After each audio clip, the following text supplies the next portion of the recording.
बावकार सादात ज़वील एहतराम मुअज़्ज़ज़ हाज़िरीन, नौजवान साथियों, अज़ीज़ बच्चों, अस्सलामु अलैकुम वरहमतुल्लाहि वबरकातुहू। अल्हम्दुलिल्लाहि रब्बिल आलमीन वल आक़िबतु लिल मुत्तक़ीन वस्सलातु वस्सलामु अला मन काना नबिय्यन व आदमु बैनल माइ वत्तीन व अला आलिहि व अस्हाबिहि तय्यिबीन अत्ताहिरीन, अम्मा बाद, फ़ाऊज़ु बिल्लाहि मिनश शैतानिर रजीम, बिस्मिल्लाहिर रहमानिर रहीम।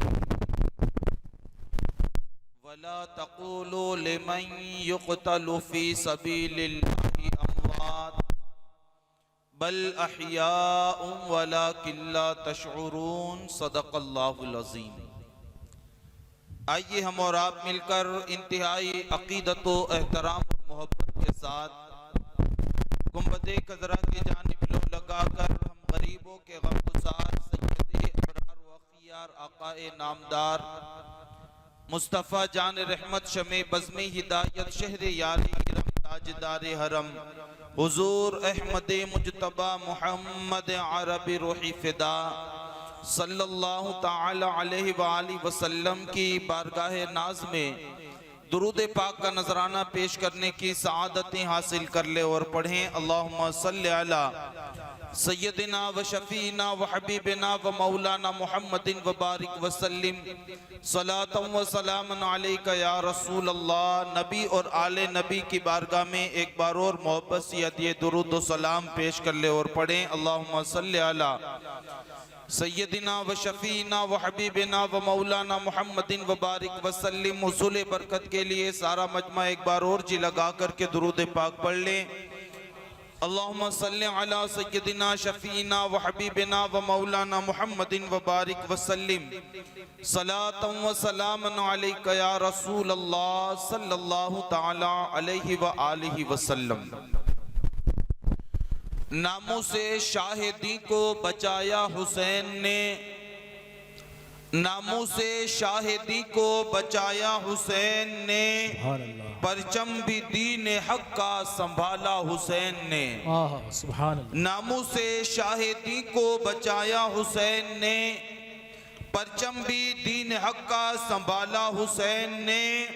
और जीना इसे ही कहते हैं दीने रसूल पर, जीना इसे ही कहते हैं दीने रसूल पर। करबल में सर कटा के बताया हुसैन ने, करबल में सर कटा के बताया हुसैन ने।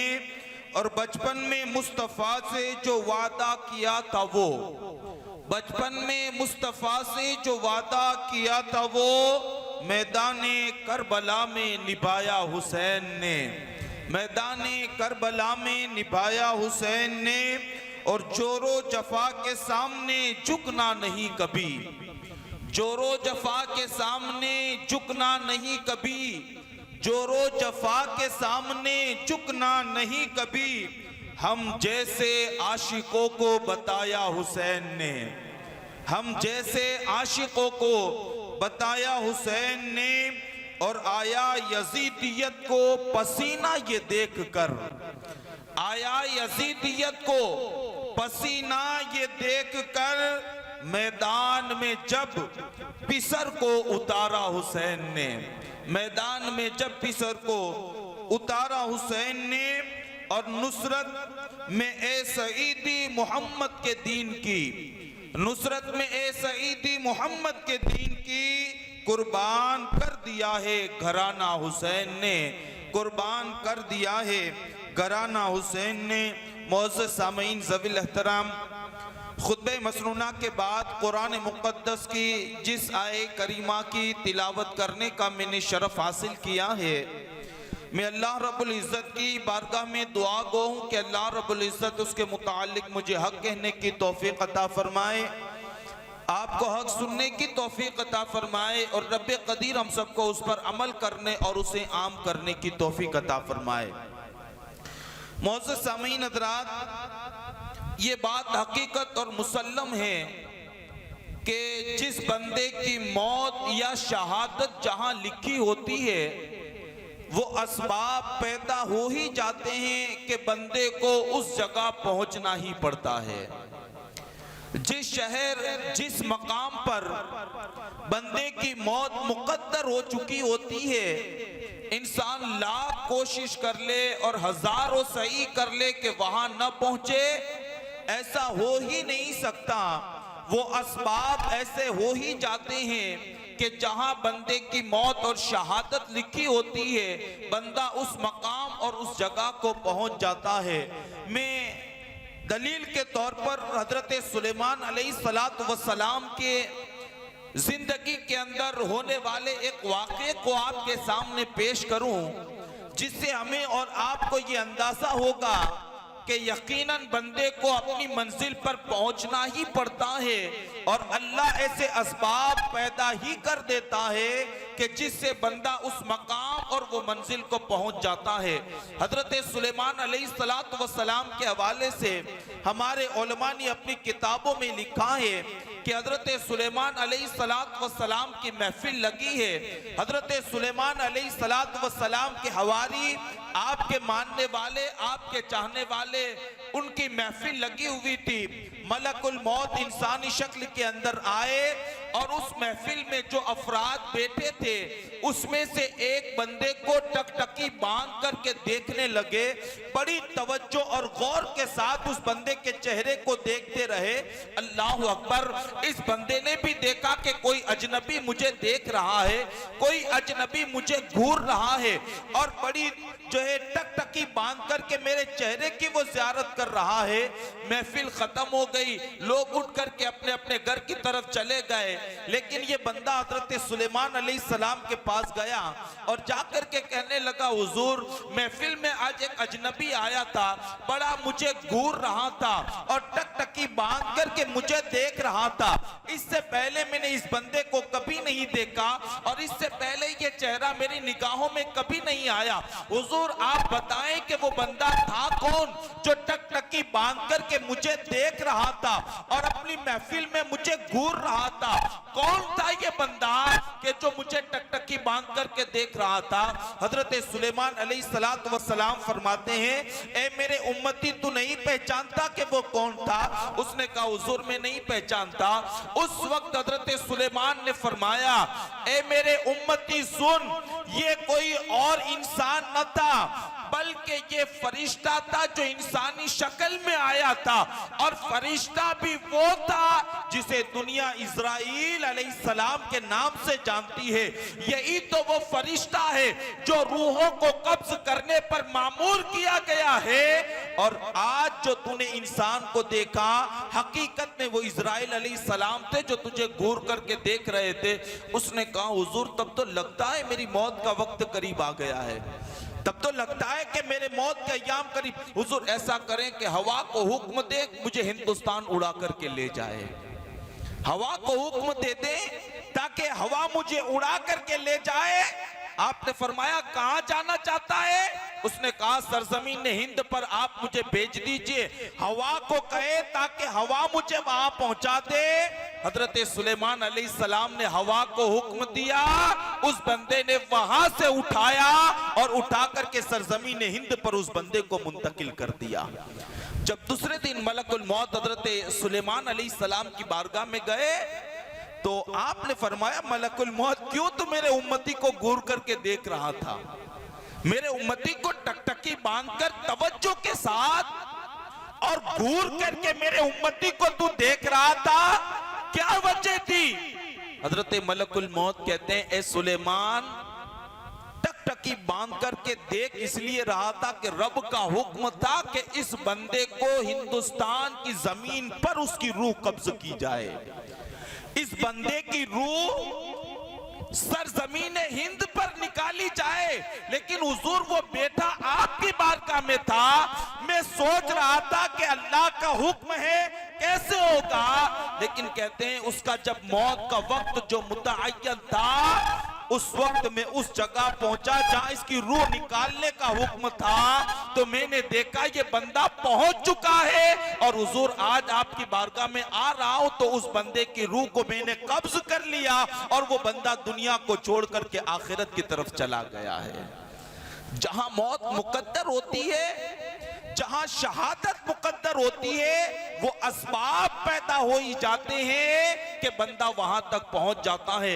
आप करबला की पूरी दास्तान उठा करके देखें। कल की महफिल में मैंने आपको बताया था कि मदीना मुनव्वरा में अकाबिर सहाबा ने हुसैन को रोका था, हुसैन आप मदीना छोड़ करके न जाएं, आप मदीना छोड़ करके जो है किसी और जगह का इंतखाब न करें। बहुत मशवरे भी मिले, बहुत सारे लोगों ने वादे भी किए और बहुत सारे लोगों ने ये अहद भी किया था कि हुजूर हम अपनी जान को कुर्बान कर देंगे लेकिन आप मदीना छोड़ करके न जाएं।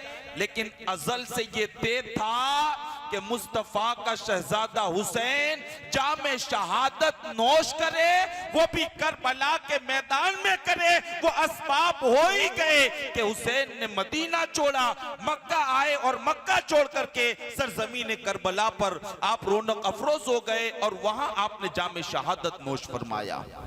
कल की महफिल में मैंने आपको बताया था हजरत इमाम मुस्लिम के हवाले से कि इमाम मुस्लिम के हवाले से कि इमाम अर्श मकाम आका हुसैन ने कहा कि मैं तो नहीं आता कूफा वालों, पहले मैं अपने मोतमद को भेजता हूं, वहां के वो हालात देखेंगे और फिर जैसे हालात होंगे फिर उसके मुताबिक हम फैसला करेंगे आना मुनासिब है कि नहीं है, और उसके बाद हम अगर मुनासिब समझेंगे तो आ जाएंगे और हम तुम्हारी दावत को कबूल कर लेंगे। चुनांचे इमाम अर्श मकाम आका हुसैन के मोतमद बन करके, भरोसामंद बन करके अगर कूफा की सरजमीन पर कोई गए हैं तो वो हजरत अकील के साहबजादे हैं। दुनिया जिसे हजरत मुस्लिम के नाम से याद करती है, वो मक्का से निकले और निकल करके जो है कूफा की तरफ रवाना हुए और साथ में अपने शहजादों को लेकर भी गए।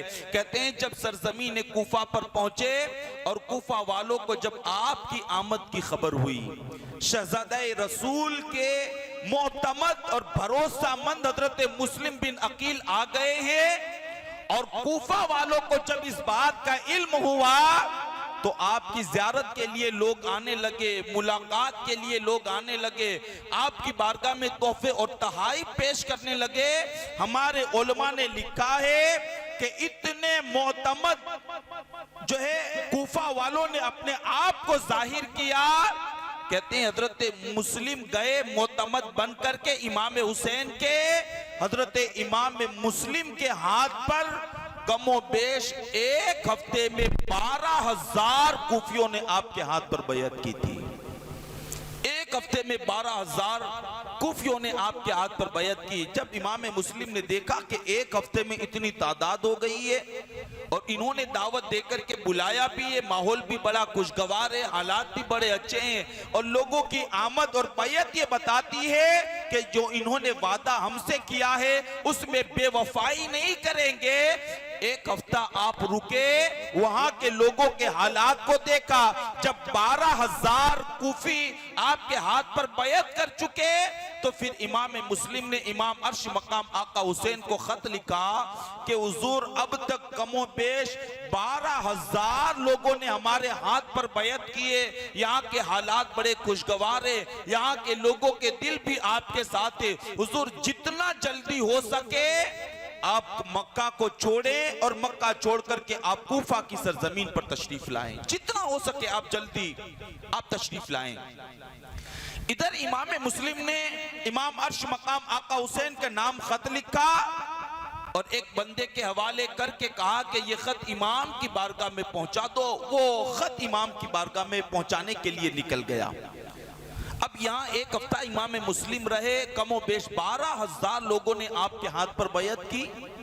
लेकिन कहते हैं हर शहर में वफादार तो नहीं होते ना, बेवफा भी होते हैं। हर शहर में चाहने वाले तो हमारे नहीं होते, कोई हमसे अदावत और दुश्मनी करने वाले भी होते हैं। कोई अहले बैत पर जहां जान छिड़कने के लिए और कुर्बान करने वाले आपको नजर आएंगे, वहां कुछ ऐसे भी होंगे जो अहले बैत से अदावत और दुश्मनी करने वाले भी आपको मिलेंगे। 12,000 लोगों ने कमोबेश आपके हाथ पर बैयत की। तो कूफा में कुछ ऐसे भी थे जो चाहते थे कि यजीद की हुकूमत आ जाए, यजीद अमीरुल मोमिनीन बन जाए, हम उसकी हुकूमत में आ जाएं। तो कहते हैं कि जब ये आलम देखा तो फौरन उसके चाहने वालों ने खत यजीद के नाम लिखा कि अगर यही हालात रहे तो कूफा का माहौल बदल जाएगा। मुस्लिम बिन अकील के हाथ में कमो बेश 12,000 लोगों ने बैयत कर ली है। अगर तू चाहता है कि तेरी हुकूमत सलामत रहे और तेरी हुकूमत को जवाल न पहुंचे तो तेरे लिए जरूरी है कि यहाँ किसी ऐसे को मुकर्रर कर जो जाबिर भी हो, जालिम भी हो और सख्त दिल भी हो, जो किसी की ना सुने और वो काम करे जो तेरी मर्जी और जो तेरा हुक्म हो। ऐसे बंदे को यहाँ तो मुसल्लत कर। जब 12,000 लोग आपके बैयत कर लिया आपके हाथ पर, तो उस वक्त कूफा के गवर्नर नौमान इब्न बशीर थे जो सहाबी थे। वो आप आए कूफा की जामे मस्जिद में और लोगों को जमा करके कहा, लोगों तुम इमाम मुस्लिम के हाथ पर बैयत कर रहे हो, बड़ी अच्छी बात है, लेकिन ये बैयत यजीद के खिलाफ है और वो बड़ा जालिम और जाबिर है। कहीं ऐसा ना हो कि वो ऐसे को मुसल्लत कर दे जो तुम पर जुल्म और सितम के पहाड़ तोड़ दे और तुम्हारे ऊपर जुल्म और सितम का बाजार गर्म कर दे। तुम जो ये बैयत कर रहे हो बहुत अच्छा है, लेकिन यजीद के खिलाफ है, हो सकता है तुम्हें बड़ी मुसीबत का सामना करना पड़े।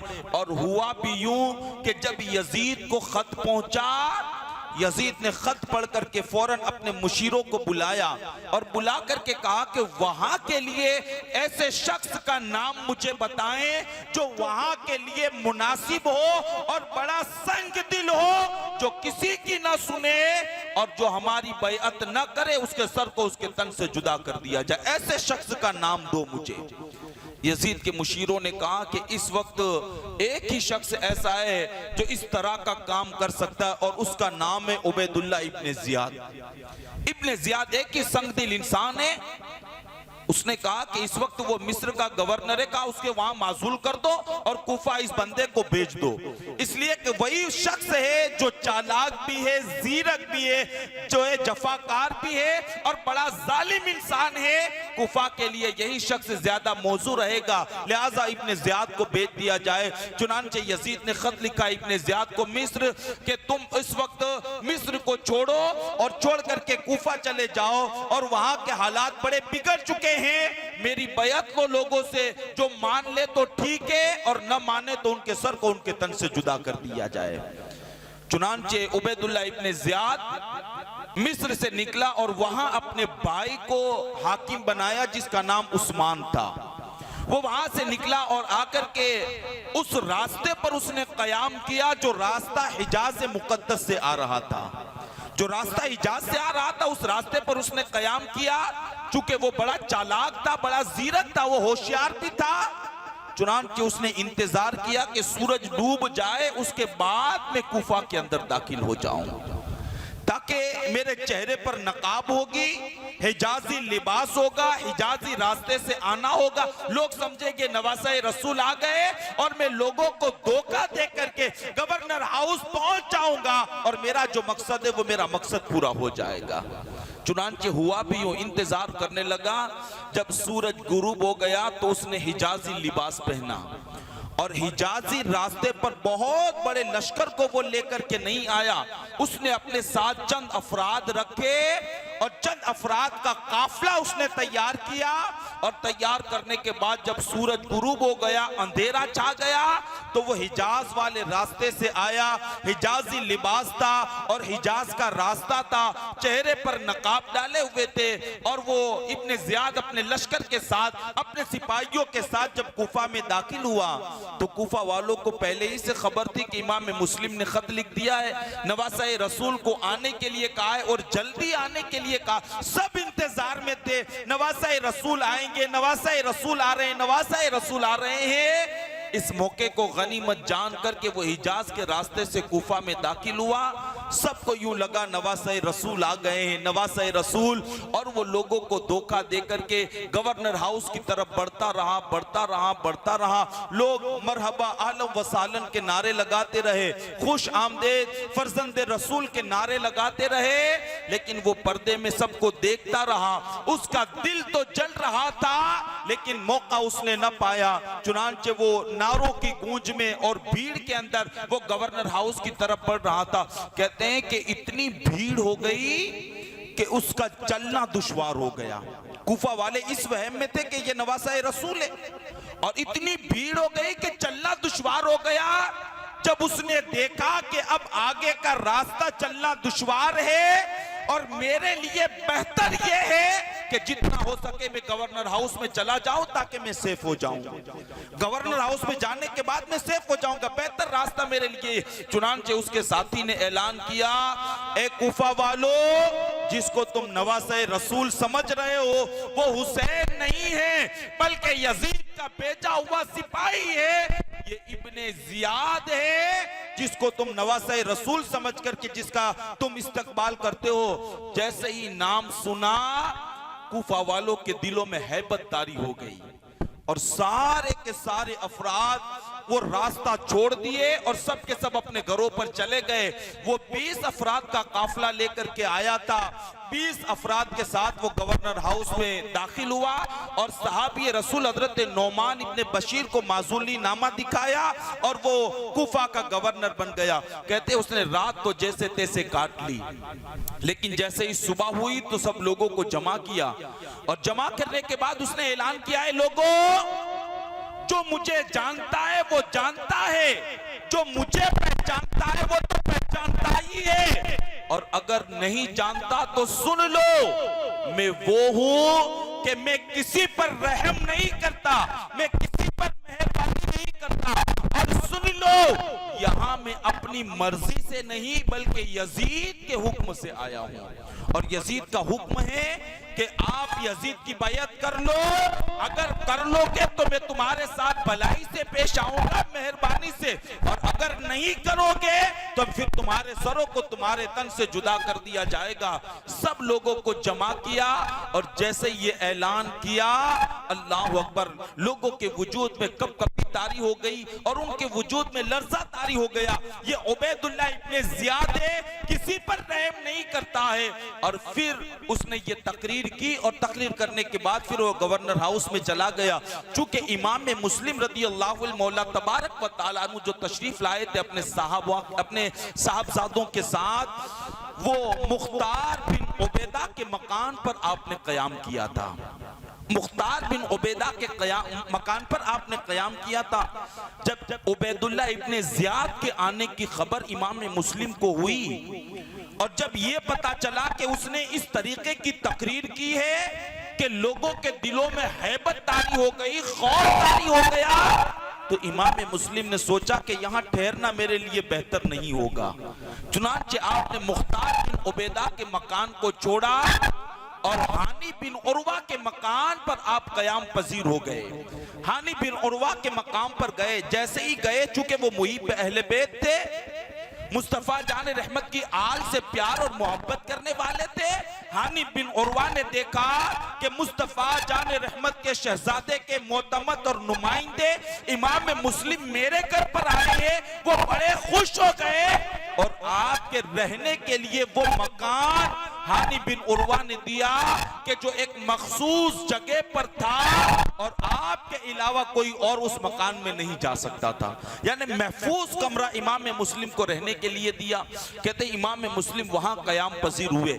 उबैदुल्लाह इब्ने जियाद ने सबसे पहले जो काम किया ना, वो ये किया कि इमाम मुस्लिम कहाँ है पता लगाओ। इमाम मुस्लिम, क्योंकि खौफ तो उसको उन्हीं से था, उसके दिल में जो डर था वो इमाम मुस्लिम का था कि अगर लोगों ने बैयत कर ली और हमारे खिलाफ हो गए तो यजीद की हुकूमत का काया जो है पलट जाएगा, यजीद की हुकूमत तख्त तो ताराज हो जाएगी, यजीद का नाम लेने वाला कोई नहीं रहेगा। इसलिए बेहतर यह है कि इमाम मुस्लिम को गिरफ्तार किया जाए। उसने बहुत कोशिश की लेकिन हजरत इमाम मुस्लिम का पता न लगा, तो उसने अपने एक गुलाम जिसका नाम माकल था, जो शाम का रहने वाला था, बड़ा चालाक था, तो इब्ने जियाद ने उसको 3000 दिरहम दिए और जाकर के कहा कि जाओ कूफा में इमाम मुस्लिम का पता लगाओ कि वो कहाँ रहते हैं, इमाम मुस्लिम का पता लगाओ। तो वो माकल जो इब्ने ज़ियाद का गुलाम था वो 3000 दिरहम लेकर के कूफा की जामे मस्जिद में आया। देखा लोग नमाज पढ़ रहे थे, लोग इबादत में मशगूल थे, लोग अल्लाह की इबादत में मशगूल थे। नमाज खत्म होने के बाद लोग अपने अपने घरों की तरफ चले गए तो उसने देखा कि एक हसीन और जमील खूबसूरत चेहरे वाला एक बुजुर्ग है जो मस्जिद के एक कोने में बैठा हुआ है। उसने सोचा कि मौका बड़ा कीमत है, चेहरा बताता है कि ये गुस्ताख रसूल नहीं है, चेहरा बताता है कि ये अदालत अहले बैत में जिंदगी गुजारने वाला नहीं है। इसके चेहरे की रौनक ये कहती है कि ये मुस्तफा से भी मोहब्बत करने वाला है और मुस्तफा जान रहमत की आल से भी वो प्यार और मोहब्बत करने वाला है। उसने देख कर समझ लिया तो वो 3000 दिरहम लेकर के उस बुजुर्ग के पास गया और जाकर के कहा, ए अल्लाह के बंदे, आपका चेहरा बताता है कि आप पहले बैत से मोहब्बत करने वाले। एक बात मैं आपको बताऊं, मैंने सुना है कि नबी के घर वालों में से एक शहजादा कूफा आया हुआ है, बहुत मैंने तलाश किया लेकिन वो मुझे नहीं मिला। तो अगर आपको पता है तो आप बता दें ताकि ये तोहफा मैं उनकी बारगाह में पेश कर सकूं और उनके हाथ पर बैत करके मैं उनके गुलामों में शामिल हो जाऊं। उस बुजुर्ग ने कहा, मस्जिद में और भी बहुत सारे लोग हैं, आखिर तूने मुझसे क्यों पूछा? मुस्लिम बिन अकील का पता मुझसे क्यों पूछा? मेरे अलावा भी तो बहुत सारे लोग मस्जिद में, मुझसे सवाल क्यों किया तूने? उसने धोखा देते हुए कहा, चेहरा ये बताता है आपका कि आप आले रसूल से मोहब्बत करने वाले हैं। वो बुजुर्ग उसके झांसे में आ गए, कहा, हाँ भाई मैं भी तेरा ही भाई हूँ, जिस तरह तू अहले बैत से मोहब्बत करता है मैं भी अहले बैत से मोहब्बत करता हूँ। उस बुजुर्ग ने माकल को लिया और लेकर के हानी बिन उर्वा के घर पर गए और इमाम मुस्लिम से मुलाकात कराई। उसने वो तोहफा इमाम मुस्लिम को दिया, आपके हाथ पर बैत की और आपकी बारगाह में बैठा रहा और उसकी मामूल बन गया रोजाना सुबह सबसे पहले आता और शाम को सबसे आखिर में वो वहां से निकलता और निकलने के बाद सीधा इब्ने ज़ियाद के पास जाकर के सारे दिन में जो कौन आया, क्या बातें हुई, किसने मुलाकात की, क्या मंसूबे हैं, वो सारी चीजें इब्ने ज़ियाद को वो जाकर के बता देता।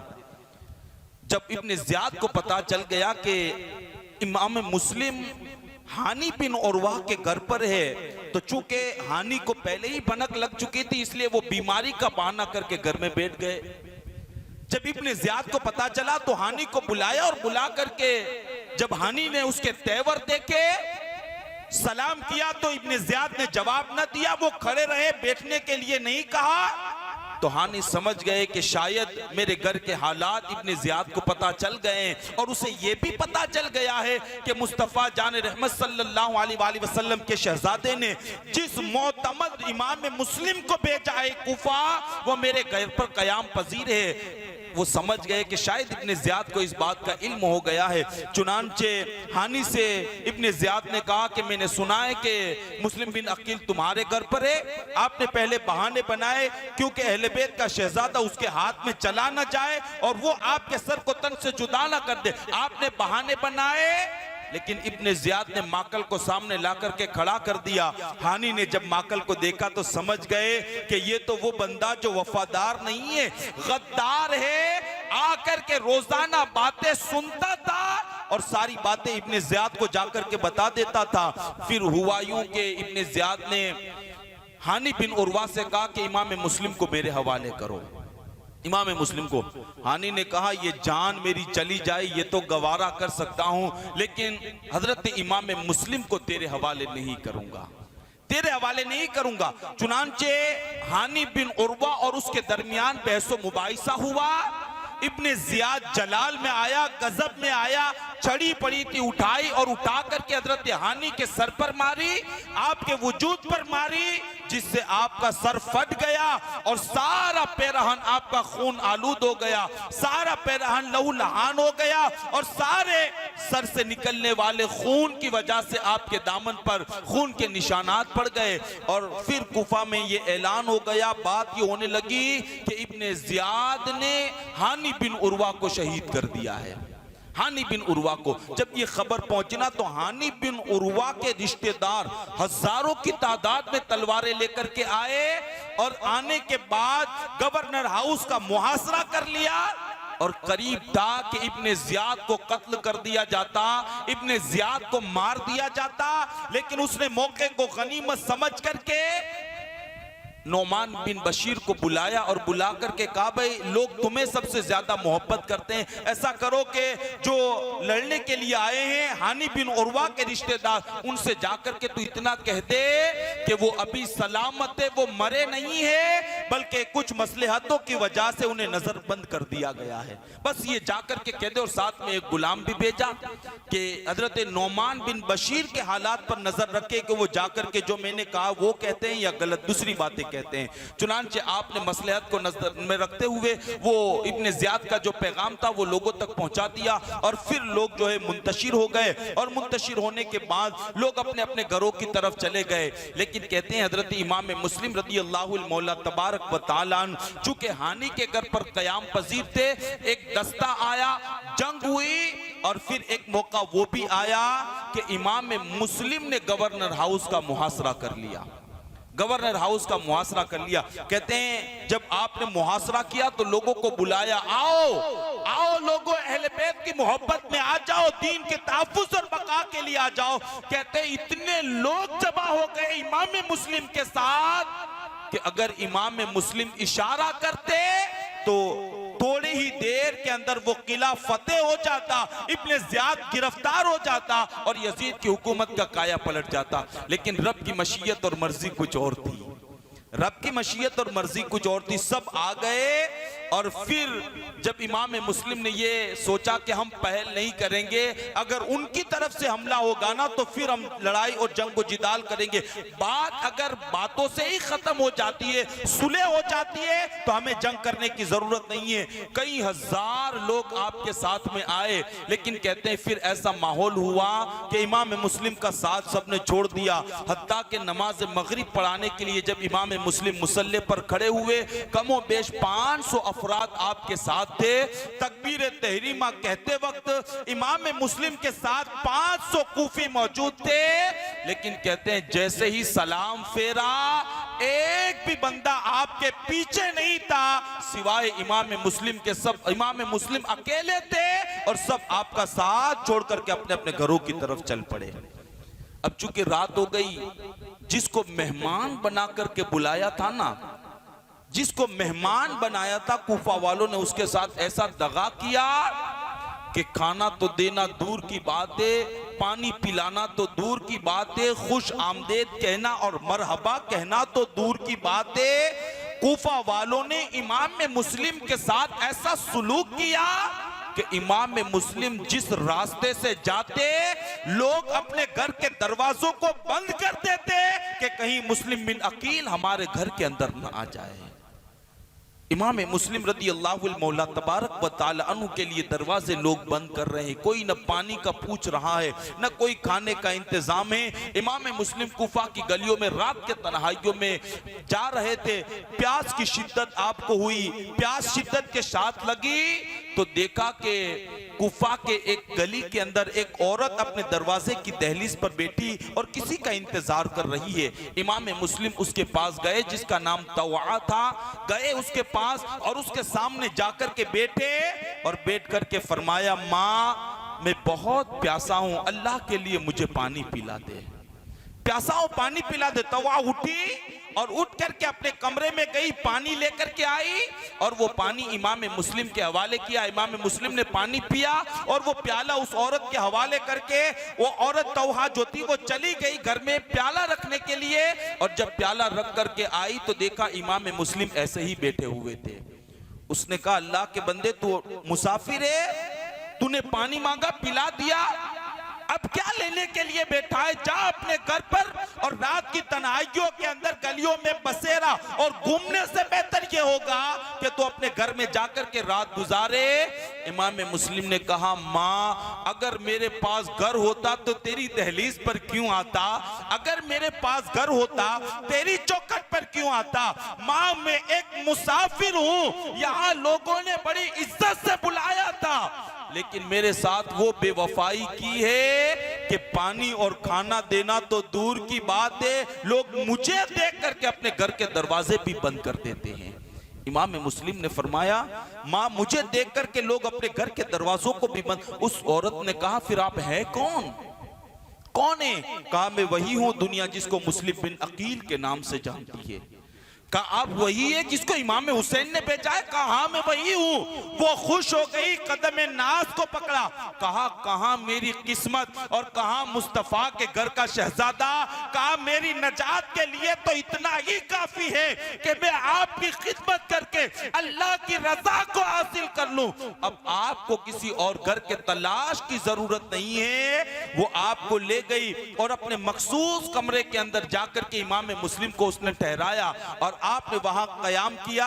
आपने फरमाया, माँ इतनी रात को बैठ करके तू किसका इंतजार कर रही थी? कहा, मेरा एक जवान लड़का है, आया नहीं था, उसके इंतजार में मैं बैठी हुई थी। अल्लाह अकबर। हजरत मुस्लिम बिन अकील की खिदमत में दवा लग गई और कहते रात का काफी हिस्सा जब गुजराना तो उसका बेटा आया और आने के बाद उसने देखा कि माँ एक मखसूस कमरे में बार बार जा रही है। बार बार उसने पूछा कि माँ तू बार बार इस कमरे में क्यों जा रही है और बार बार इस कमरे के अंदर क्यों चक्कर लगाती है?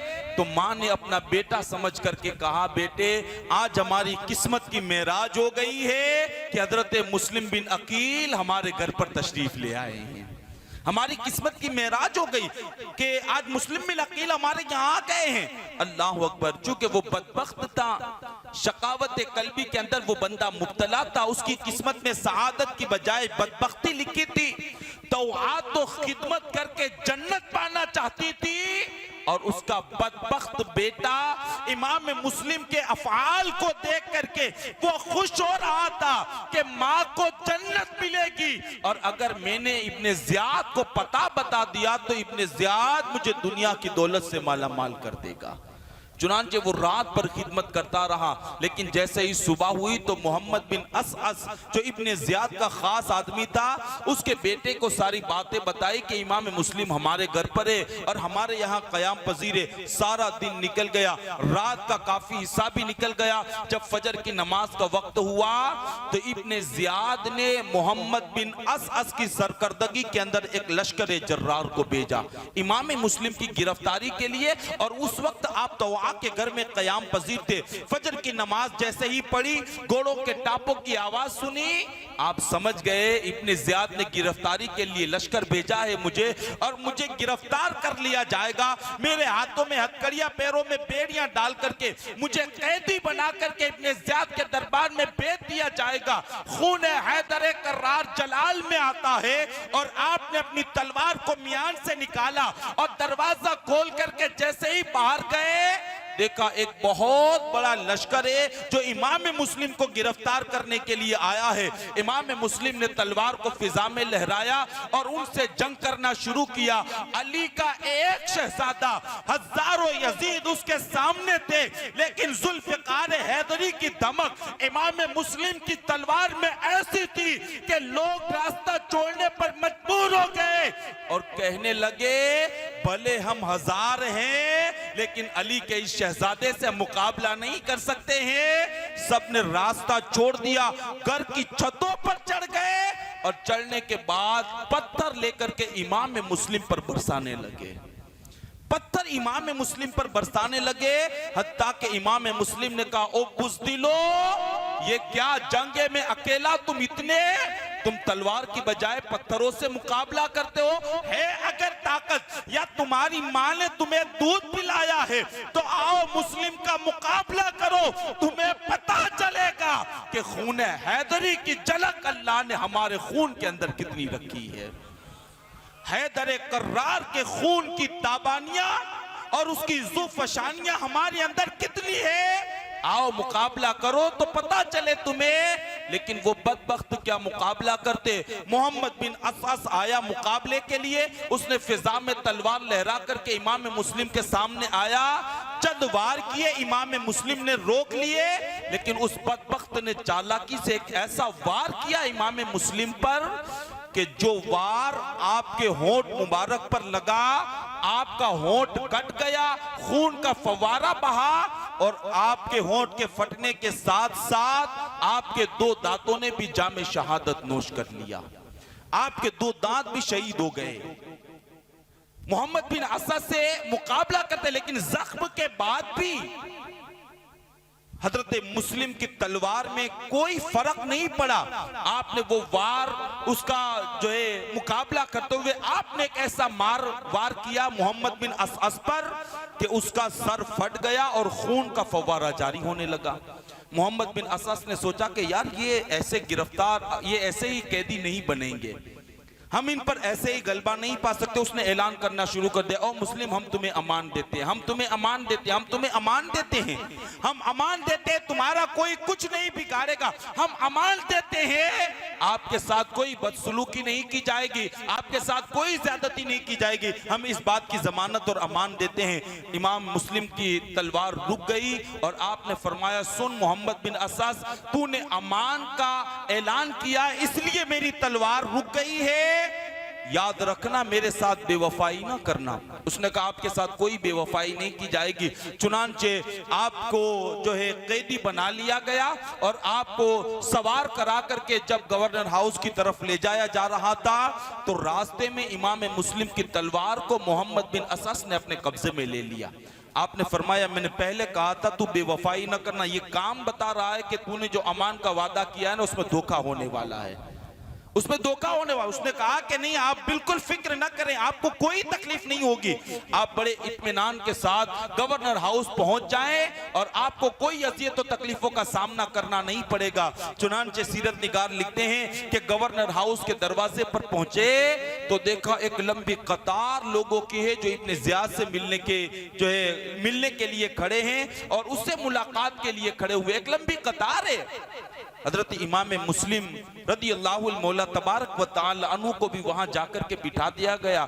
जब वहां बैठे तो आप पर प्यास का गलबा हुआ, बहुत प्यास की शिद्दत आपने महसूस की, तो वहां खड़े रहने वाले एक बंदे से कहा, अल्लाह के वास्ते मुझे पानी पिला दे। उस बदबख्त ने कहा, ए मुस्लिम, ये पानी का गिलास तो दूर की बात है, तुम्हें तो एक कतरा भी पानी नहीं दिया जाएगा, एक कतरा भी पानी नहीं। लेकिन दूसरा शख्स वहां खड़ा था, उसने डांट करके कहा, नादान तुझे शर्म नहीं आती, शहजादा रसूल के मोतमद है, पानी से मना करता है। उसने अपने गुलाम से कहा कि जाओ पानी ला करके इमाम मुस्लिम को दो। वो गया और पानी का गिलास भर करके इमाम मुस्लिम को दिया। जैसे ही आपने वो गिलास अपने लबों तक ले करके गए, वो फटे हुए होंठ से खून के कतरे गिरे और वो सारा पानी खून के अंदर तब्दील हो गया। आपने वो गिलास रख दिया, दूसरा लाया गया, फिर ऐसे ही हुआ, तीसरा लाया गया, फिर ऐसे हुआ। आपने फरमाया, अब दुनिया के पानी की मुझे जरूरत नहीं है, मुस्तफा जान रहमत के हौज़े कौसर से अब मैं सैराब हो जाऊंगा, इसलिए कि दुनिया की पानी जो है ना अब मेरी प्यास को नहीं बुझा सकता। चुनांचे इब्ने ज़ियाद के दरबार में इमाम मुस्लिम को लेकर के गए और जब इब्ने ज़ियाद के दरबार में गए तो इमाम मुस्लिम ने सलाम किया, न उसके दस्तूर के मुताबिक कोई जो है अदब बजा लाए। इब्ने ज़ियाद जलाल में आकर के कहता है, तुम्हें पता नहीं कि हमारे दरबार का अदब यह है कि सलाम करो। कहा, सुन, अगर तू हमारे साथ वफादारी करने वाला है, हमसे मोहब्बत करने वाला है, हुजूर की शरीयत से प्यार करने वाला है, तो तुझे एक नहीं 1000 सलाम हो, और अगर तू हमारे साथ बदअहदी करने वाला है तो तुझे एक भी सलाम नहीं है। उसने कहा, इब्ने ज़ियाद इमाम मुस्लिम से, हमने सुना कि तुम यजीद के खिलाफ लोगों से बैत लेते हो। कहा, लोगों ने हमें बुलाया इसलिए हम आए हैं, हम अपनी मर्जी से नहीं आए, लोगों ने बुलाया इसलिए हम आए हैं। चुनांचे दोनों के दरमियान बहस मुबाहिसा हुआ और फिर इब्ने ज़ियाद ने हुक्म दिया कि इमाम मुस्लिम को गवर्नर हाउस की छत पर ले जाया जाए और ऐसे दर्दनाक तरीके से उन्हें शहीद किया जाए कि देखने वालों की रूह कांप जाए और इस मंजर को देखने के बाद किसी के अंदर यजीद के खिलाफ आवाज उठाने की जुर्अत ना हो, किसी के अंदर यजीद के खिलाफ आवाज उठाने की हिम्मत ना हो। ऐसी दर्दनाक शहादत दी जाए कि पूरा कूफा लरस जाए और उन्हें यकीन हो जाए कि इब्ने ज़ियाद जब इमाम मुस्लिम पर रहम नहीं करता तो फिर हम लोगों पर क्या रहम करेगा। गुलाम ने कहा, कैसे शहीद करना है? इब्ने ज़ियाद ने कहा इन्हें गवर्नर हाउस की छत पर ले जाया जाए और फिर ले जाने के बाद उनको इस तरीके से खड़ा रखा जाए कि गवर्नर हाउस का किनारा हो, सर को हाथ में पकड़ा जाए और तलवार का वार करके उनके सर को उनके तन से जुदा किया जाए। सर मेरे पास लाया जाए और जिसमें नाज़नीन को गवर्नर हाउस की छत पर जमीन पर गिराया जाए ताकि सारी हड्डियां चकनाचूर हो जाए, सारी हड्डियां टूट जाए और लोगों के दिलों में खौफ पैदा हो जाए और कोई यजीद के खिलाफ आवाज उठाने के लिए तैयार ना हो।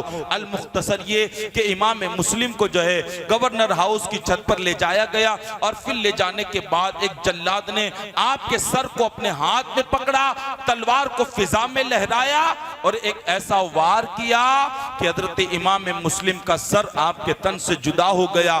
हाथ तो उस बदबख्त के सर तो उस बदबख्त के हाथ में रहा, लेकिन जिसमें नाज़नीन गवर्नर हाउस की छत से जमीन पर आकर के गिर पड़ा और यूं हजरत अकील के साहबजादे हजरत इमाम मुस्लिम ने दीन इस्लाम की तहफ़्फ़ुज़ और बका के लिए अपनी जान को जाने आफरी के सुपुर्द कर दिया। इन्ना लिल्लाहि व इन्ना इलैहि राजिऊन। तो मुस्तफ़ा जान रहमत की शरीयत की बका और तहफ़्फ़ुज़ के लिए पहला वो फूल जिसने अपनी जान को जाने आफरी के सुपुर्द किया, दुनिया उसको मुस्लिम बिन अकील के नाम से जानती है। चूंकि मैंने पहले अर्ज किया आप आए थे, शहजादों को भी लेकर के आए थे। हजरत मुस्लिम की शहादत से पहले पहले इमाम मुस्लिम ने अपने शहजादों को काजी शुरह के सुपुर्द कर दिया था और कहा था मेरे बेटों को तू सलामती के साथ मदीना पहुंचा देना। इधर इमाम मुस्लिम की शहादत हो गई। काजी शुरह ने दोनों शहजादों को लिया और अपने बेटे असद से कहा कि बाबुल इराकीन से एक काफिला मदीना मुनव्वरा की तरफ जाने वाला है,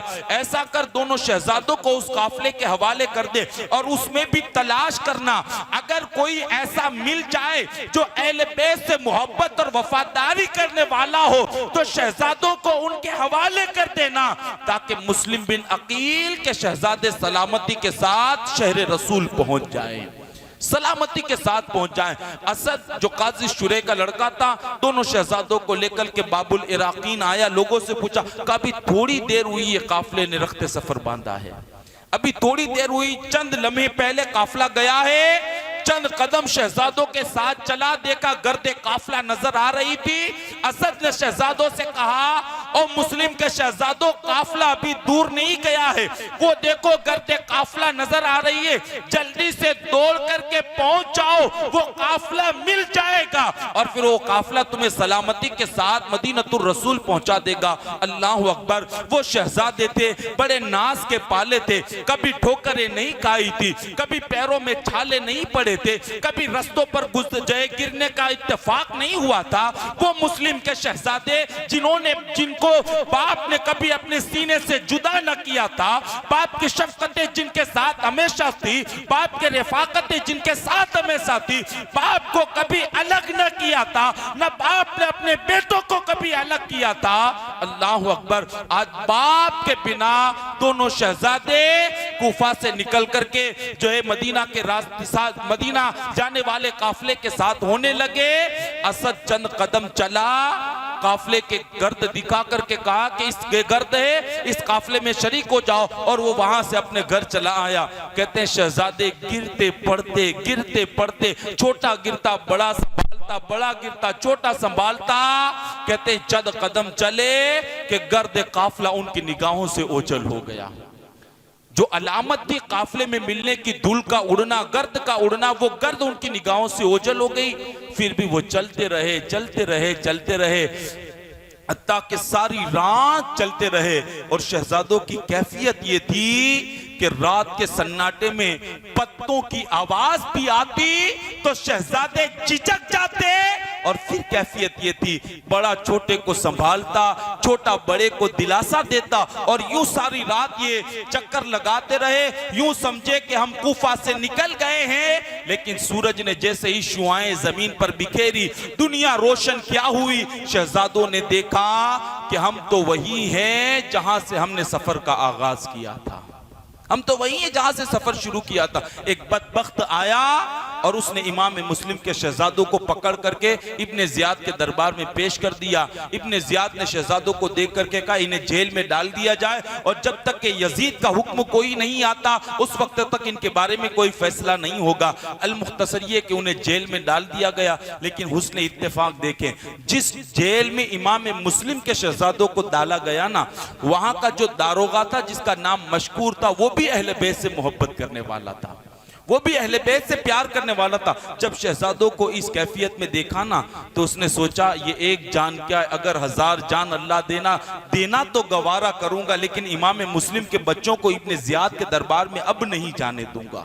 उसने ये फैसला किया। रात जब हुई ना, शहजादों को निकाला, अपने घर ले गया, दोनों की जुल्फों को सवारा, खाना खिलाया और अपनी अंगूठी शहजादों के हवाले करके कादसिया के मकाम पर जाने वाले रास्ते पर दोनों को ला करके खड़ा किया। कहा ये रास्ता सीधा कादसिया जाता है, वहां चले जाना, वहां का जो कोतवाल है वो मेरा भाई है, ये अंगूठी बताना और सारी दास्तान सुनाना, मेरा भाई सलामती के साथ तुम्हें मदीनतुर रसूल पहुंचा देगा। रात के सन्नाटे में मशकूर निकला और निकल कर के दोनों शहजादों को कादसिया के रास्ते पर खड़ा करके कहा जाओ यही रास्ता जाता है मंजिल की तरफ, यही रास्ता कादसिया जाता है। कहते हैं अल्लाह अकबर। दोनों शहजादे थे, चले रात की तन्हाइयों के अंदर, लेकिन कहते हैं चलते चलते रास्ता भटक गए और जैसे ही सुबह हुई तो देखा वही ठहरे हुए हैं जहां से उन्होंने सफर का आगाज किया था।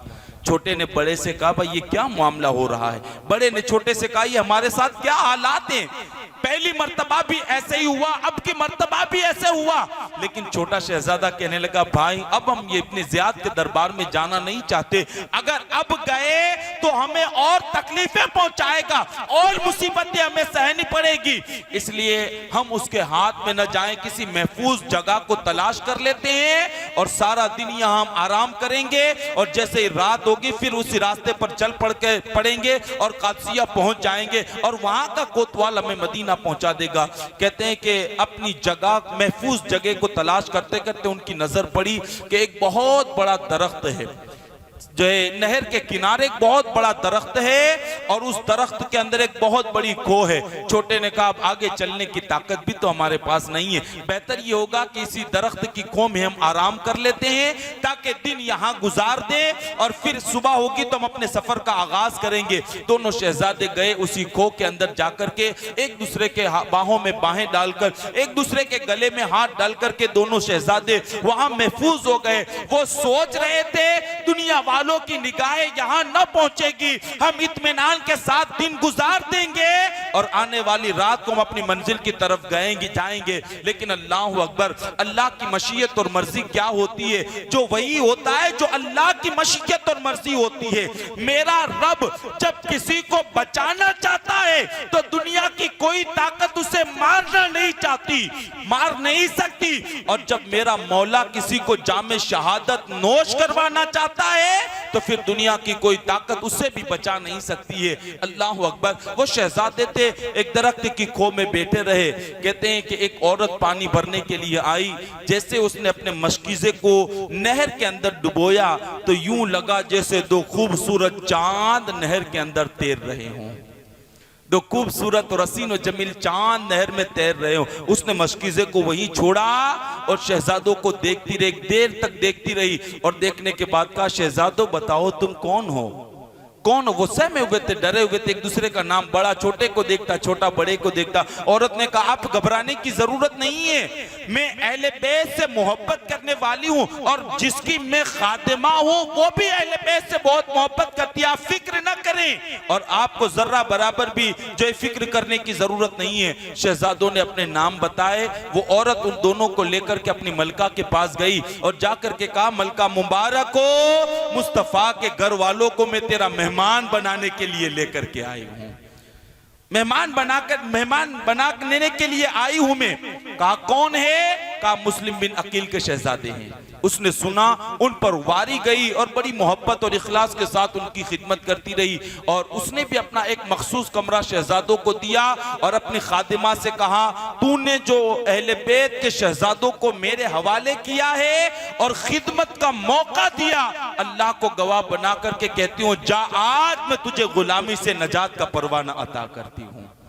तूने मेरे घर पर अहले बैत के शहजादों को भेजा, इस खुशी के अंदर जा, मैं तुझे आजादी का परवाना अता करती हूँ। लेकिन साथ ही साथ ये भी याद रखना, मेरा शौहर जो है ना हारिस बड़ा बदबख्त है, बड़ा सफाक है, बड़ा जालिम है, खबरदार इन शहजादों की खबर उसके कानों तक न जाए। अल-मुख्तसर ये कि जब रात हो गई, काफी रात हो गई, तो हारिस जब घर में आया तो उसकी बीवी ने कहा इतनी रात तक कहाँ गए थे? कहा तुझे पता नहीं, इब्ने ज़ियाद ने हुक्म दिया है कि मुस्लिम के बच्चों को जो गिरफ्तार करके लाएगा उसे बहुत इनाम और इकराम से मालामाल कर दिया जाएगा। औरत ने कहा अल्लाह से हया कर, मुस्तफ़ा से हया कर, तो इसके लिए मेहनतें करता रहा।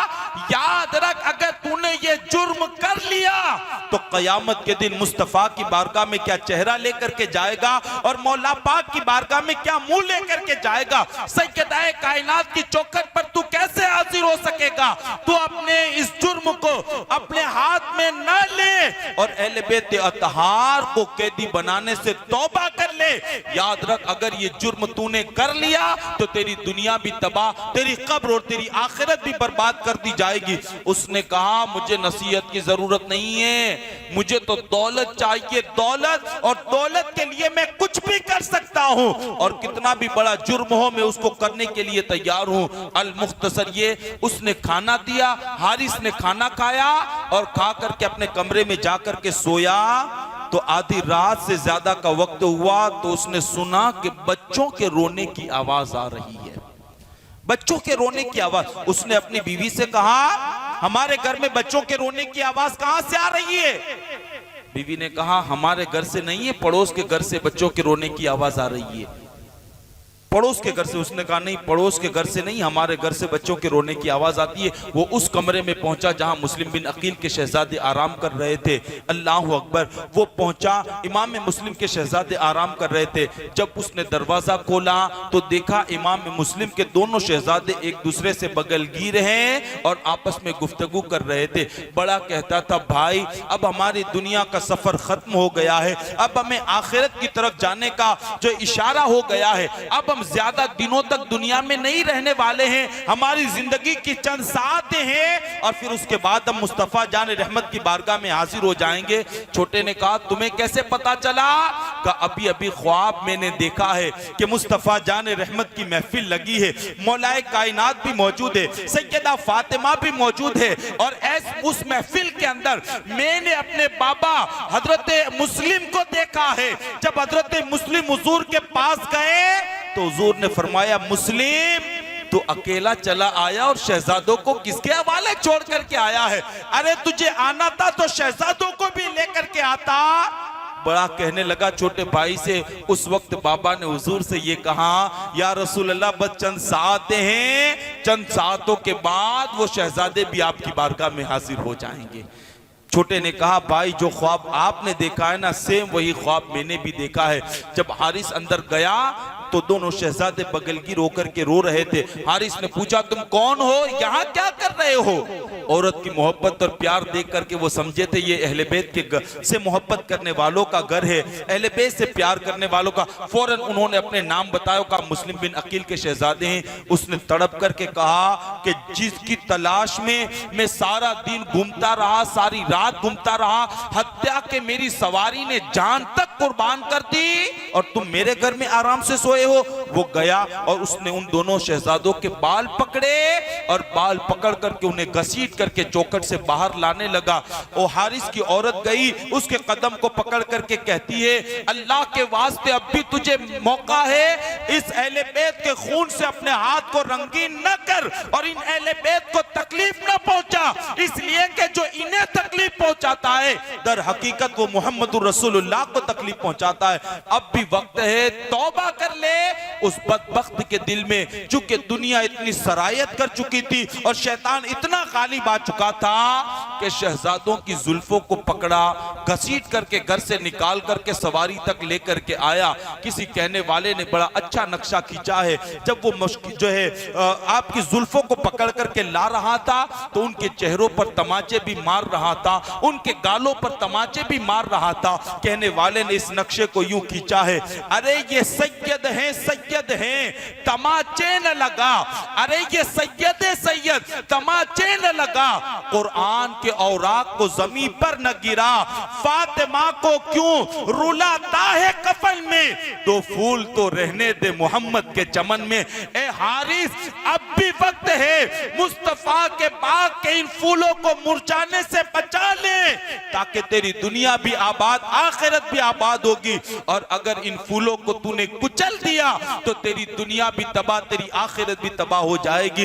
लेकिन बदबख्त पर शैतान इतना गालिब आ चुका था, शहजादों को पकड़ा, नेरे फुरात के किनारे ले गया और उसने अपनी तलवार को फिजा में लहराया। इतने में उसकी औरत आई बच्चों को बचाने के लिए, लेकिन कहते हैं एक बार उसने अपनी औरत पर ऐसा किया कि वो भी जख्मी हो गई और वो दूर जाकर के गिरी। हारिस ने फिजा में तलवार लहरा करके बड़े को शहीद करना चाहा, छोटा आगे बढ़ा। हारिस को देख करके कहता है कि अगर कत्ल ही करना है तो पहले मुझे करो, मैं अपने बड़े भाई के लाशे को तड़पता हुआ नहीं देख सकता, मैं अपने बड़े भाई के लाशे को खाक और खून के अंदर बिलकता और तड़पता नहीं देख सकता। हारिस ने कहा तो ठीक है, तू आजा। जब छोटा आगे बढ़ा, बड़े ने आकर के रास्ता रोका और हारिस से कहा, हारिस खबरदार, मेरे भाई के लाशे को मैं खाक और खून में तड़पता हुआ नहीं देख सकता, अगर कत्ल करना ही है तो पहले मुझे कत्ल कर, इसलिए कि मैं अपने भाई के लाशे को नहीं देख सकता।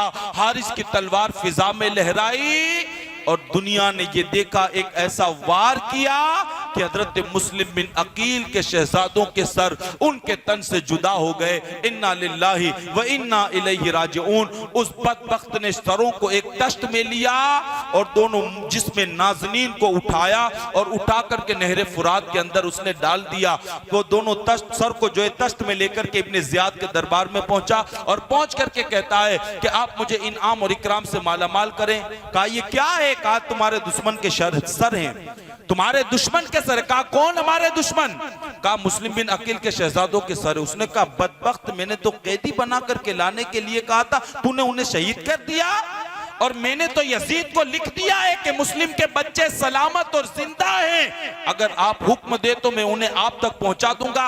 अगर यजीद ने खत लिख करके ये कहा कि मेरे पास मुस्लिम के बच्चों को पहुंचा दो, तो फिर मैं किसे पहुंचाऊंगा? इस तूने बहुत बड़ा जुर्म किया। मैंने कैदी बनाने के लिए कहा था, कत्ल करने के लिए नहीं। लेकिन वो कहते हैं ना, कमा तदीन तुदान, तुम जैसा किसी के साथ करोगे तुम्हारे साथ भी वैसा ही किया जाएगा।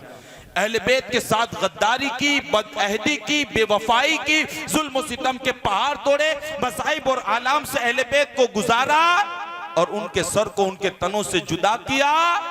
जब इब्ने ज़ियाद के दरबार में पहुंचा तो इब्ने ज़ियाद गजब में आ गया और अपने गुलाम से कहा, कौन है जो हारिस को उसी जगह लेकर के जाए जहां उसने मुस्लिम बिन अकील के शहजादों को शहीद किया है, वहां जाए और उसके सर को तन से जुदा करे। मैं ऐसा काम करने वाले को इनाम और इकराम से माला माल करूंगा।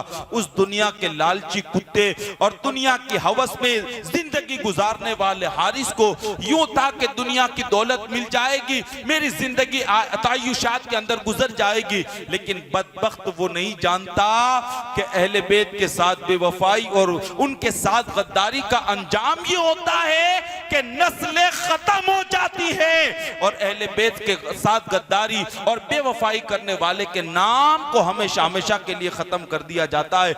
हारिस का कत्ल का हुक्म इब्ने ज़ियाद ने दिया। एक बंदा खड़ा हुआ, नेरे फुरात के किनारे ला गया और फिर उसने अपनी तलवार को फिजा में लहराया और इमाम में मुस्लिम के शहजादों के कातिल को उसी वक्त ऐसा वार किया कि उसका सर तन से जुदा हो गया और वासिले जहन्नम हो गया। अल्लाह अकबर। तो यूं इमाम मुस्लिम और आपके शहजादों की दर्दनाक शहादत ए मुसलमानों हमें दावत फिक्र दे रही है कि दीन के लिए उन्होंने कितनी बड़ी कुर्बानी दी है, मुस्तफा की शरीयत के लिए उन्होंने कितनी बड़ी कुर्बानी दी है, हत्ता के अपने बच्चे तक को कुर्बान करके कयामत तक के आने वाले हुजूर के गुलामों को पैगाम दे दिया। ए हुजूर के गुलामों, मुस्तफा के दीन के लिए अगर मर जाओगे, अल्लाह ताला ऐसे मरने वाले को हयात जावेदानी से माला माल फरमा देगा। ऐसा मरने वाला नहीं है, बल्कि अल्लाह ऐसे मरने वाले को हमेशा की जिंदगी अता करता है। तो यूं इमाम मुस्लिम और आपके शहजादों की शहादत हो गई। अब चूंकि इमाम मुस्लिम ने खत लिख दिया था इमाम अर्श मकाम की बारगाह में, जितना हो सके जल्दी आप आ जाएं। जब वो खत पहुंचा ना तो हज के अय्याम चल रहे थे। हज के अय्याम इमाम अर्श मकाम आका हुसैन ने मक्का छोड़ करके करबला की तरफ आने का इरादा कर लिया। जब मक्का वालों को पता चला तो बड़े बड़े अकाबिर हजरत अब्दुल्ला इब्न उमर, अब्दुल्ला इब्न जुबैर और दूसरे भी अकाबिर सहाबा उनकी बारगाह में आए और आकर के कहते हैं नवासा रसूल अब भी वक्त है, आप मक्का छोड़ करके न जाएं, इसलिए कि कूफा वाले आपके बाबा के साथ भी बेवफाई उन्होंने किए, आपके भाई के साथ भी बेवफाई किए, आपके साथ वो वफादारी नहीं कर सकते, बेहतर ये होगा कि आप कूफा जाने का इरादा मुलतवी कर दें। बहुत मशवरे दिए गए, लेकिन इमाम ने फरमाया अगर मैं नहीं गया और क़यामत के दिन कूफा वालों ने हुजूर की बारगाह में कहा या रसूल अल्लाह हम तो यजीद की बैत को कबूल ही करना नहीं चाहते थे, हमने तो हुसैन को बुलाया था लेकिन आपका शहजादा आया नहीं, उस वक्त में मुस्तफ़ा की बारगाह में क्या जवाब दूंगा। चुनांचे इमाम अर्श मकाम आका हुसैन ने मक्का छोड़ने का इरादा किया। हज के अय्याम हैं, लोग अपने अपने शहरों को छोड़ करके अल्लाह के घर की ज़ियारत के लिए आ रहे हैं, काबतुल्लाह के तवाफ के लिए आ रहे हैं, हजर अस्वद को बोसा देने के लिए, सफा मरवा की सही करने के लिए आ रहे हैं। लेकिन नवासे रसूल इमाम अर्श मकाम आका हुसैन उन दिनों में जहां लोग अपने वतन को छोड़ करके मक्का आ रहे थे, दीन मुस्तफ़ा के तहफ़्फ़ुज़ के लिए हुजूर का वो शहजादा मक्का छोड़ करके करबला की तरफ जा रहा था। 3 ज़ुल्हिज्जा थी, 3 ज़ुल्हिज्जा सन 60 हिजरी है और मेरे इमाम ने मक्का छोड़ा और मक्का छोड़ करके जो है आपने करबला का सफर इख्तियार किया। चलते चलते एक मकाम सफा पर पहुंचे आप, फरजदुक शायर से मुलाकात हुई तो जैसे इमाम अर्श मकाम को देखा वो कदम बोसी के लिए गया और जाकर के कहता है नवासे रसूल इस वक्त हज के अय्याम चल रहे हैं, लोग अपने अपने शहरों से मक्का आ रहे हैं और आप मक्का छोड़ करके कहाँ जा रहे हैं। आपने फरमाया कूफा वालों ने इतनी इतनी दावतें दी और इतने इतने खुतूत दिए, लिहाजा मैं उनकी दावत कबूल करके वहां जा रहा हूं। फरजदुक शायर ने कहा हुजूर अगर सच पूछो ना तो हकीकत यह है कि कूफा वालों की तलवारें आपके साथ हैं, कूफा वालों के दिल आपके साथ हैं, अहले कूफा के दिल आपके साथ हैं, लेकिन उनकी तलवारों तो बनो उमैया के साथ है। इसलिए बेहतर ये होगा कि आप जाने का इरादा तर्क कर दे, आप न जाएं, इरादे को मुलतवी कर दे आप, इसलिए कि वहां जाना खतरे से खाली नहीं होगा। फरजदुक शायर ने जब ये कहा तो इमाम अर्श मकाम आका हुसैन ने जवाब में फरमाया, इरशाद फरमाते हैं अगर अल्लाह हमारी मर्जी के मुताबिक फैसला करेगा तो हम उसका शुक्र अदा करेंगे, और अगर उसने जो तय कर लिया है हमारी मर्जी के खिलाफ अगर फैसला हुआ तो हमारे लिए इससे बढ़कर के क्या खुश नसीबी हो सकती है कि हमारी नीयतें खालिस है और हमारे दिलों में अल्लाह और उसके रसूल की मोहब्बत का चिराग रोशन है। आप आगे बढ़े और बढ़ करके एक मकाम पर आपने क़याम फरमाया तो वहां कूफा से आने वाले कुछ लोगों से मुलाकात हुई। अभी तक इमाम मुस्लिम की शहादत की खबर इमाम हुसैन को नहीं हुई थी, लेकिन जब एक मकाम पर आपने क़याम फरमाया तो वहां कूफा से आने वाले लोगों से मुलाकात हुई तो उनको पता चला कि इमाम अर्श मकाम आका हुसैन जा रहे हैं, कदम बोसी के लिए आए। उन्होंने पूछा हुजूर इस तरफ सफर का कहाँ इरादा? कहा कूफा जा रहे हैं। कूफा जा रहे हैं? कहा आप कूफा जा रहे हैं? कहाँ? कहा कूफा के हालात का इल्म है आपको? कहा क्या हुआ? कहा ए इमाम सुनो, जिस मुस्लिम बिन अकील को आपने अपना मोतमद बना करके भेजा था इब्ने जियाद ने उन्हें भी शहीद कर दिया, उनके शहजादों को भी शहीद कर दिया और उनसे मोहब्बत करने वाले हानी बिन उर्वा को भी शहीद कर दिया है। और ऐसी दर्दनाक शहादत मिली है कि उस शहादत को देखने के बाद कूफा का कोई बंदा अपने घर से बाहर निकलने के लिए तैयार नहीं है। इमाम अर्श मकाम आका हुसैन को खबर हुई, लेकिन आपने अहले खेमा को नहीं बताया कि इमाम मुस्लिम की शहादत हो गई। एक मंजिल पर फिर आपने क़याम किया, रात का वक्त था, इमाम ज़ैनुल आबिदीन भी साथ में थे। कहते हैं थोड़ा सफर किया, इमाम अर्श मकाम आका हुसैन को नींद आ गई। जैसे ही थोड़ी देर के लिए आंख बंद हुई, आंख खुली तो आपने फरमाया इन्ना लिल्लाहि व इन्ना इलैहि राजिऊन वल्हम्दुलिल्लाहि रब्बिल आलमीन, इन्ना लिल्लाहि व इन्ना इलैहि राजिऊन। ये 3 मरतबा आपने कलमात दोहराए। इमाम ज़ैनुल आबिदीन ने कहा हुजूर इस वक्त इन कलमात के दोहराने का मतलब क्या है? और ये कलमात तो उस वक्त पढ़े जाते हैं जब कोई मुसीबत आ पड़े, जब कोई परेशानी आती है। इस वक्त कौन सी मुसीबत आ पड़ी है और कौन सी परेशानी आई? इमाम ज़ैनुल आबिदीन से इमाम अर्श मकाम आका हुसैन फरमाते, बेटा अभी सोया था, मेरी आंख लगी, कोई कहने वाला कह रहा है कि अहले बैत का काफिला जिस रास्ते पर जा रहा है, मौत उनका इस्तकबाल करने के लिए तैयार है और मौत उन्हें अपने आगोश में लेने के लिए तैयार है। इमाम अर्श मकाम आका हुसैन फरमाते, बेटे ये ख्वाब ये बता रहा है कि हम जिस रास्ते पर जा रहे हैं वो रास्ता मौत का रास्ता है, वो रास्ता शहादत का रास्ता है, इसलिए मैंने ये कलमात पढ़े। अल मुख्तसर ये फिर आपने काफिले को कुछ करने का हुक्म अता फरमाया। चलते चलते चलते चलते 2 मुहर्रमुल हराम को अहले बैत अतहार का काफिला जमीन करबला पर पहुंच गया। सन 60 हिजरी 2 मुहर्रमुल हराम और जुमेरात का दिन था। 2 मुहर्रमुल हराम को काफिला कहां पहुंचा? करबला में। रास्ते में हुर भी मिला। हुर ने कहा कि आपका रास्ता रोका। इमाम अर्श मकाम ने कहा कि भाई मैं अपनी मर्जी से नहीं आया हूं, लोगों ने बुलाया है। लेकिन हुर ने कहा कि हम तो वही करेंगे जैसा हुक्म आएगा। चुनांचे चटियल मैदान में उतारने का हुक्म आया। हुर हजरत इमाम अर्श मकाम आका हुसैन के काफिले को लेकर के जो है करबला की जमीन पर पहुंचा और पहुंचने के बाद इमाम अर्श मकाम से कहता है, अब हम इससे आपको आगे नहीं जाने देंगे, ये आपकी मंजिल है, यहाँ आप कयाम करें और नहर फुरात भी बहुत दूर नहीं है। आपने फरमाया गाजरिया के मकाम पर मुझे जाने दे, वहाँ शहर आबाद है, मुझे वहाँ जाने दे।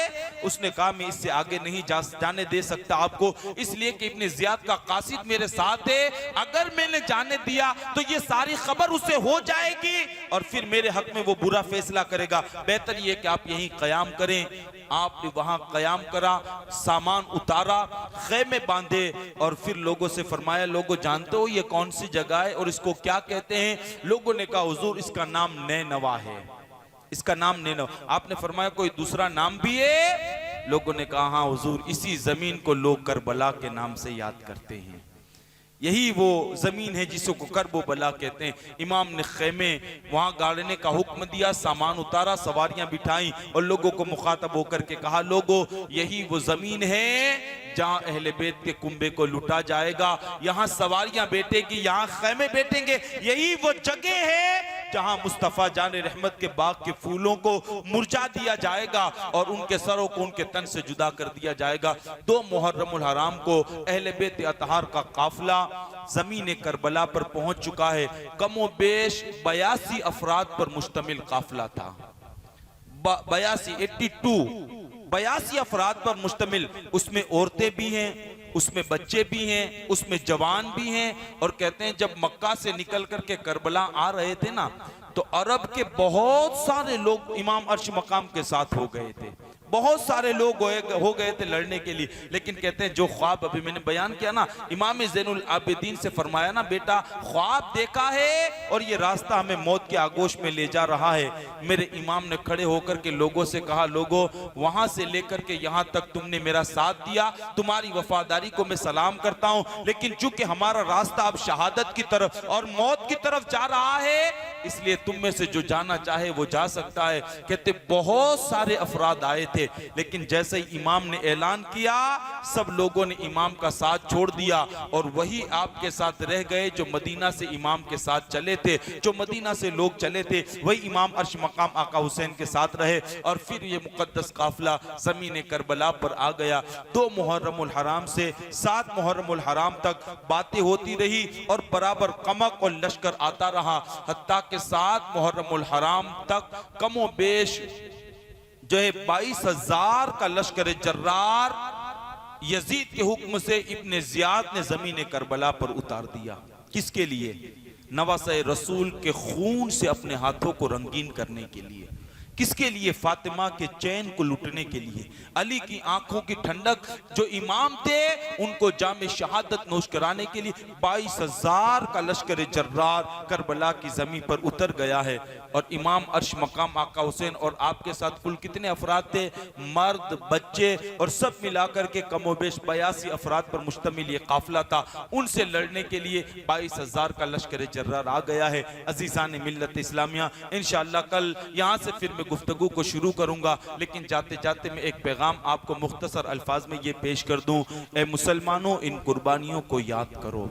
मेरे इमाम ने मदीना छोड़ा, मक्का आए, मक्का छोड़ा, हज के अय्याम को छोड़ा, और हज के अय्याम को छोड़ करके आपने दीन की तहफ़्फ़ुज़ और बका के लिए आपने जो है करबला का सफ़र इख्तियार करके जो है करबला की सरजमीन पर आप रौनक अफरोज हुए, और सारे कुंबे और कबीले को दीन मुस्तफ़ा के लिए लुटाने के लिए वो तैयार हो गए। गोया के इमाम करबला से हमें ये पैगाम दे रहे हैं, ए हुजूर के गुलामों, सबसे कीमती सरमाया अगर तुम्हारे पास कोई है तो वो मुस्तफ़ा का दीन है। दुनिया जिसके इस्लाम के नाम से जानती और पहचानती है। हम अल्लाह का शुक्र करें, अल्लाह ने बिन मांगे इस्लाम की दौलत हमें अता फरमाई है, बिन मांगे अल्लाह ने ये नेमत हमें अता फरमाई है। ए मुसलमानों, इस नेमत की कद्र कर लो, और ये भी याद रखो, ये न समझना कि इस्लाम को हमारी माज़अल्लाह नमाजों की ज़रूरत है, इस्लाम को हमारे रोज़ों की ज़रूरत है, इस्लाम को हमारे हज की ज़रूरत है, इस्लाम को हमारी कुर्बानियों की ज़रूरत है। नहीं यार, ऐसा नहीं है। इस्लाम को हमारी ज़रूरत नहीं है, बल्कि हमको इस्लाम की ज़रूरत है। हम नहीं था तब भी इस्लाम था, हम नहीं रहेंगे तब भी इस्लाम रहेगा। इस्लाम वो दौलत है कि हर दौर में इस्लाम के चिराग को लोगों ने बुझाने की कोशिश की है, लेकिन हुआ यूं, जितना भी दबाओगे उतना ही ये उभरेगा। इस्लाम वो दौलत है, जितना दबाया गया, जितना मिटाने की कोशिशें और साजिशें की गई, जितना लोगों ने कोशिश की, मेरे अल्लाह ने इस्लाम को उतनी ही तरक्की और उतना ही उरूज अल्लाह ने अता फरमाया है। तो अजीज़ान मिल्लत इस्लामिया, ये नेमत इस्लाम की बिन मांगे अल्लाह ने हमें अता फरमाई। इसकी जिंदगी के अंदर कद्र कर लो। जितनी कद्र करोगे, इसकी अहमियत को समझोगे और इस इस्लाम की नेमत का एहसास करोगे, इंशाअल्लाह इस एहसास की वजह से अल्लाह ताला दुनिया के अंदर भी सुकून अता करेगा, कब्र में भी सुकून अता करेगा, और अल्लाह आखिरत के अंदर भी सुकून की दौलत अता फरमाएगा। दौरान गुफ्तगू कोई गलती हो अल्लाह उसे मुआफ़ फरमाए। अस्तगफिरुल्लाह रब्बी मिन कुल्लि ज़ंबिन व अतूबु इलैह व मा अलैना इल्लल बलाग। अस्सलामु अलैकुम व रहमतुल्लाहि व बरकातहू।